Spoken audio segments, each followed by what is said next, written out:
घरच्या उंबरवट्यावरचं नातं भाग 7. अमोलचं बोलणं ऐकून सुमन काही क्षण शांत झाली. म्हणजे आपल्याला ती जागा मिळणार नाही. अमोलने मान हलवली.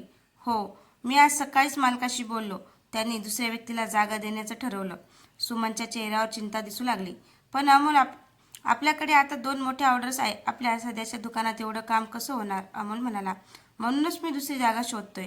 सुमनने हळू आवाजात विचारलं. पण आपल्याला योग्य जागा लगेच मिळेल का? माहिती नाही, पण प्रयत्न नक्की करणार. त्या दिवशी सुमन दुकानात गेली. शांता, माया आणि बाकीच्या महिला कामाला बसल्या होत्या. सुमनला पाहताच शांता म्हणाली, ताई, नवीन दुकानात जागा ठरली का? सुमनने हसण्याचा प्रयत्न केला. अजून नाही, माया म्हणाली.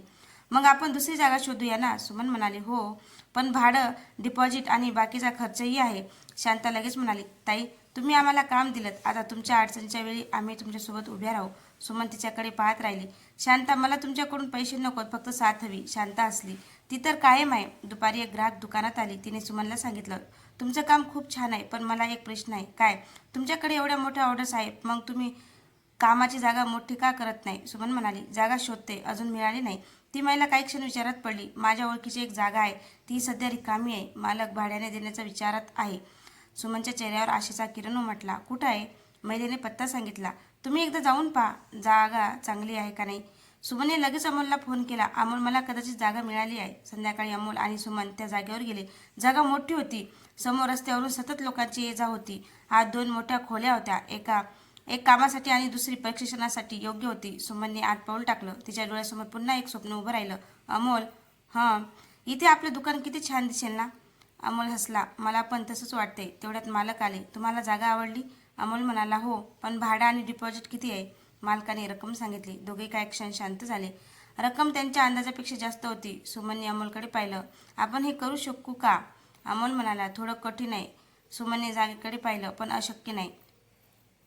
घरी परतल्यावर सुमनने सगळ्यांना जागेबद्दल सांगितलं. कमलाबाई शांतपणे ऐकत होत्या. किती पैसे लागतील? अमोलने रक्कम सांगितली. कमलाबाई काही वेळ विचारात पडल्या. मग त्या त्यांच्या खोलीत गेल्या. काही मिनिटांनी त्या हातात एक छोटी पेटी घेऊन आल्या. सुमनने विचारलं, आई, हे काय? कमलाबाईंनी पेटी उघडली. त्यात काही जुने दागिने होते. सुमन लगेच म्हणाली, आई, नाही, हे आपण वापरणार नाही. कमलाबाई म्हणाल्या, हे माझे दागिने आहेत, पण माझ्या आयुष्यभर जपलेल्या वस्तूपेक्षा तुझं स्वप्न मला जास्त मौल्यवान आहे. सुमनच्या डोळ्यात पाणी आलं. आई, तुमचे दागिने विकून मला दुकान नको. कमलाबाई तिच्या जवळ बसल्या. मी तुला दागिने देत नाही, मी तुला माझा विश्वास देते. अमोलही म्हणाला, आई, आपण दुसरा मार्ग शोधू. सुमनचं स्वप्न पूर्ण करायचं आहे, पण तुमचं नुकसान करू नये. कमलाबाई हसल्या. मला माहिती होतं तुम्ही दोघं हेच म्हणणार. त्यांनी पेटी पुन्हा बंद केली. मग चला दुसरा मार्ग शोधूया. पुढच्या दिवशी सुमनने तिच्या कामाची पूर्ण माहिती लिहून काढली. किती ऑर्डर्स आहेत, किती कमाई झाली, पुढे किती काम येऊ शकते, सगळं व्यवस्थित लिहिलं. अमोल म्हणाला, आपण बँकेत जाऊन व्यवसायासाठी कर्जाची माहिती घेऊया. सुमन थोडी घाबरली. कर्ज? हो, योग्य हिशोब असेल तर आपण व्यवस्थित व्यवसाय वाढवू शकतो. सुमनने होकार दिला. दोघे बँकेत गेले. अधिकाऱ्यांनी सुमनचं काम, ऑर्डर्स आणि दुकानची माहिती पाहिली. तो म्हणाला, तुमचा व्यवसाय छोटा आहे, पण तुमच्याकडे पुढच्या कामाच्या ऑर्डर्स आहेत. कागदपत्र पूर्ण असतील तर तुमची प्रक्रिया करता येईल. सुमनच्या चेहऱ्यावर आशा दिसू आली. काही दिवस कागदपत्राची धावपळ सुरू राहिली. सुमन दिवसभर दुकानात काम करत होती आणि संध्याकाळी कागदपत्र तयार करत होती. एक दिवस ती खूप थकून घरी आली. कमलाबाईंनी विचारलं, काय झालं? आई, आज खूप धावपळ झाली. कमलाबाईंनी तिच्यासाठी जेवण वाढलं. पहिल्यांदाच जेव, बाकीच्या गोष्टी नंतर. सुमन हसली. आई, तुम्ही नसताना तर मी काय केलं असतं? कमलाबाई म्हणाल्या, मला एकच सांग, तू किती मोठी झालीस तरी या घरात येऊ ना. आई, मी थकले असलं म्हणायचं कधी लाजू नकोस. सुमनच्या डोळ्यात पाणी आलं. काही दिवसांनी बँकेकडून फोन आला. तुमची कागदपत्र मंजूर झाली आहेत. पुढची प्रक्रिया पूर्ण करा. सुमनला विश्वास बसत नव्हता. लगेच अमोलला फोन केला. अमोल, आपलं काम झालं. अमोल आनंदाने म्हणाला, म्हणजे आपल्याला व्यवसाय वाढवण्यासाठी मदत मिळणार आहे? अमोल म्हणाला, मग आता त्या जागेच्या मालकाशी बोलूया. दोघे पुन्हा त्या जागेवर गेले. मालकाने त्यांना पाहून विचारलं, काय ठरलं? अमोल म्हणाला, आम्हाला जागा घ्यायची आहे. मालक हसला. पण तुम्हाला माहीत आहे ना, दुसराही एक व्यक्ती जागा घ्यायला तयार आहे. सुमन शांतपणे म्हणाला, हो, पण आम्हाला ही जागा खरोखर गरजेची आहे. आम्ही इथे महिलांसाठी काम आणि प्रशिक्षण दोन्ही सुरू करणार आहोत. मालकाने विचारलं, तुमच्याकडे किती महिला काम करतात? आता 5, पण पुढे अजून महिलांना काम देणार आहोत. मला काही क्षण विचारात पडला. मला तुमची कल्पना आवडली. तुम्ही ही जागा घ्या. सुमनच्या चेहऱ्यावर आनंद पसरला. काही आठवड्यात नवीन दुकानाची तयारी सुरू झाली. भिंतीवर सुंदर कपडे लावले गेले. मशीनची व्यवस्था झाली.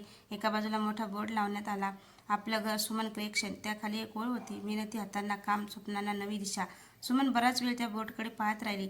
अमोलने विचारलं, काय विचार करतेस? सुमन म्हणाली, कधी काळी मला वाटायचं माझं आयुष्य फक्त घरकामापुरतं आहे. आज माझ्यासोबत इतक्या महिलांची स्वप्न जोडली गेली आहेत.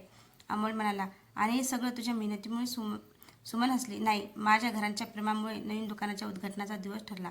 माया कॉलेजमधून सुट्टी घेऊन आली. शांता आणि बाकीच्या महिलांनी दुकान फुलांनी सजवलं. सुमनने सर्वात आधी कमलाबाईंच्या हातातून फीत कापून घेतली. कमलाबाईंचे डोळे भरून आले. आज मला माझ्या मुलीचं स्वप्न पूर्ण झाल्यासारखं वाटते. सुमनने त्यांना मिठी मारली. दुकानात पहिल्या दिवशीच ग्राहकांची गर्दी झाली. सुमनने प्रत्येक ग्राहकाला प्रेमाने भेटत होती. दुपारी एका महिलेने विचारले, इथे शिवणकाम शिकवलं जाते का? सुमन म्हणाली, हो का? ती महिला म्हणाली, मला काहीच काम येत नाही, मला शिकायचं आहे. माझ्या घरची परिस्थिती कठीण आहे. सुमनने तिचा हात धरला. उद्यापासून या, आपण सुरुवातीपासून शिकू. या महिलेच्या डोळ्यात आशेची चमक आली. संध्याकाळी दुकान बंद करताना सुमन बाहेर उभी राहिली. तिने दुकानाकडे पाहिले. अमोल तिच्या शेजारी येऊन उभा राहिला. आज खुश आहेस ना? सुमन हसली. खूप. का? सुमन म्हणाली, कारण आज मला समजलं, घरचा उंबरठा छोटा असला तरी त्यातून बाहेर पडणारी स्वप्न खूप मोठी असू शकतात. अमोल म्हणाला, आणि त्या स्वप्नांना घरची माणसं साथ देत असतील तर? सुमन हसली. मग काहीच अशक्य नाही. दोघे दुकान बंद करून घरी निघाले. पण त्यांना अजून एक गोष्ट माहिती नव्हती. त्या रात्री सुमनच्या दुकानाच्या नावाने एका मोठ्या शहरातील प्रदर्शनासाठी निमंत्रण आलं होतं आणि ते प्रदर्शन सुमनच्या आयुष्याला एक नवीन वळण देणार होतं. पण त्या निमंत्रणासोबत एक अट होती. सुमनला पहिल्यांदाच आपल्या गावाबाहेर जाऊन